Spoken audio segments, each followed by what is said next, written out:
Saudara Menteri mungkin sudah tahu, kami ini getol ke daerah, Pak. 21 provinsi. 21, Pak, provinsi. Ya, di negara kita ini.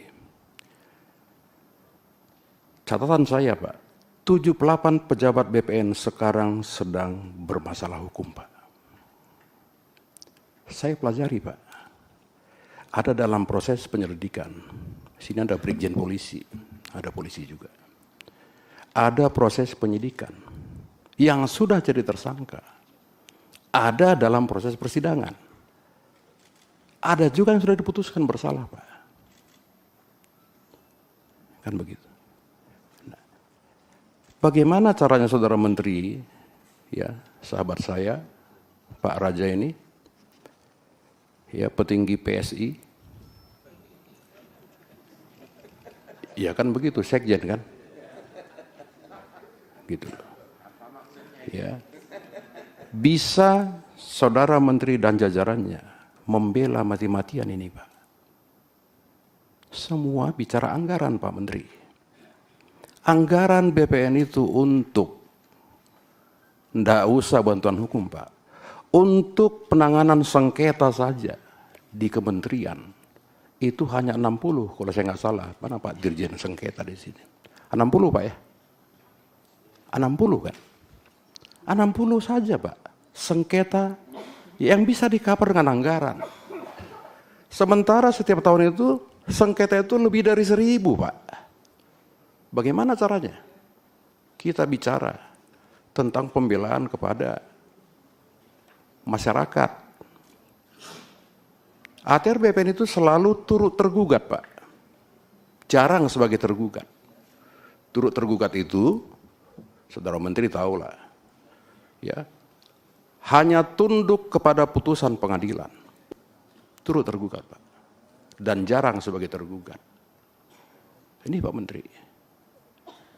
Jadi sebelum, ya, Pak Menteri kita ini bicara tentang mafia tanah, Pak, selesaikan dulu pembelaan terhadap teman-teman ATR BPN ini, Pak.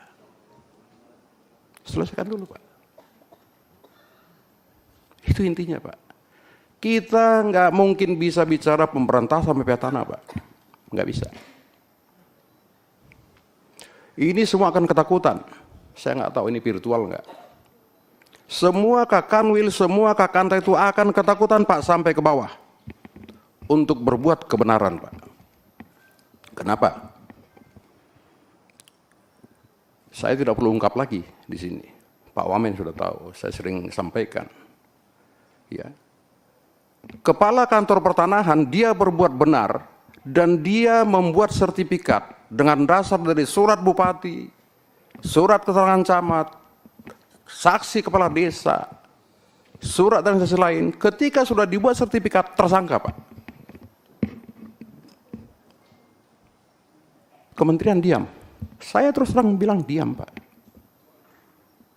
Kami suka bantuin tuh para kepala kantor. Ada tuh orang-orangnya tuh, silakan dicek, Pak. Siapa yang pernah kami bantu? Saya pernah telepon Kajari, Bapak tangkap dia, Bapak pindah besok, saya bilang. Ini Saudara Menteri. Jadi kalau kita bicara semangat pemberantasan, Pak, ya kan, selesaikan dulu di dalam. Bikin dulu nyaman, Pak, di dalam ini. Supaya sertifikasi itu bisa betul-betul mereka lakukan tanda tangan secara nyaman dan sukacita, Pak. Download Tribun X sekarang. Menghadirkan lokal menjadi Indonesia.